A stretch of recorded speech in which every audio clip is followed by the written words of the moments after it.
Friends, இன்னைக்கு நம்ம veg வெள்ளை குருமா செய்வது எப்படி அதோட மெத்தட் தான் பார்க்க போகிறோம். ஃபர்ஸ்ட் வந்து இதுக்கு நம்ம வந்து பட்டை லவங்கம் இதெல்லாம் வந்து பட்டை லவங்கம் அதுக்கப்புறம் சீரகம் ஆயில் நல்லா இப்போ நல்லா பேனில் காயுது. இப்போ நம்ம பட்டை லவங்கம் சீரகம் ஏலக்காய் உங்களுக்கு என்னென்ன ஸ்பைசஸ்லாம் ஆட் பண்ணணுமோ போட்டு நல்லா இது பண்ணிக்கோங்க. பார்த்தீங்களா நல்லா பொரியுது, நல்லா சூப்பராக இப்போ இதுவாகுது. நல்லா ப்ரௌனிஷான உடனே இது நல்லா ப்ரௌனிஷான உடனே நீங்கள் ஆனியன் சேர்க்கணும். உடனே சில பேர் சேர்ப்பீங்க. இப்போ நல்லா கலந்து எடுத்துக்கோங்க. இப்போ நல்லா ப்ரௌன் ஆகிட்டுருக்கு தெரியுதா, நல்லா ப்ரௌனிஷாக இருக்குது. இப்போது நல்லா நீல வாக்கில் வெட்டின ஆனியன்ஸ், நீளமாக நல்லா வெட்டின ஆனியனு போட்டுக்கலாம். 2 சில்லி நல்லா கோடு வெட்டி நல்லா போட்டுக்கோங்க. அப்புறம் கொஞ்சோண்டு கருவேப்பிலை. நான் எல்லாருக்கும் தமிழில் புரியுற மாதிரி சொல்கிறேன், ஓகேவா? நல்லா இந்த மாதிரி வெட்டி அழகாக போட்டுக்கோங்க. இந்த அடுப்போட லிங்க் வேணும் மறக்காமல் நீங்கள் கமெண்ட் பண்ணுங்கள். இந்த அடுப்பு வந்து பார்த்தீங்கன்னா நாங்கள் சூர்யா இன்ஸ்டியூஷன்லேருந்து வாங்கினோம்.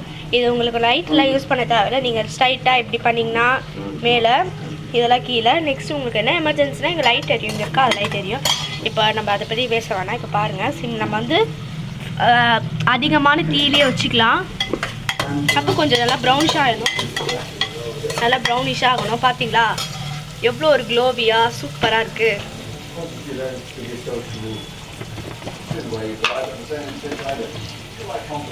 இல்லை லைட்டாக இப்போ நம்ம சால்ட்டு லைட்டாக சேர்த்துக்கோங்க.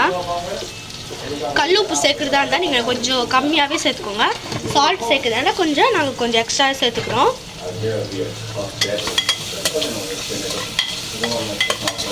இது ஒரு பக்கம் வேகட்டும்.